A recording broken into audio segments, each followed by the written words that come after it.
আল্লাহ তাআলার কি অপার মহিমা।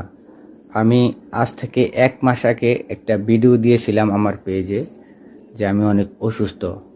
আল্লাহ পাক সেখান থেকে আমাকে সুস্থতা দান করেছেন। আমি আগের চেয়ে অনেক ভালো আছি, আলহামদুলিল্লাহ। আল্লাহ পাক আমাকে পরিপূর্ণ সুস্থ করে আবার আপনাদের সাথে চলার তৌফিক দান করেন, এই দোয়া কামনা করি সব সময়। আপনারা সবাই আমার জন্য দোয়া করবেন। ভালো থাকবেন সবাই। আল্লাহ হাফেজ। ও আরেকটা কথা, সুস্থতা অসুস্থতা সবকিছুই আল্লাহর নিয়ামত। অতএব অসুস্থ হয়ে গেলে কেউ ধৈর্যহারা হবেন না। আল্লাহর উপর তাওয়াক্কুল রাখুন, দেখবেন আল্লাহ নিশ্চিত সবকিছুই ঠিক করে দিবেন। শুধু একটু ধৈর্যের অপেক্ষা।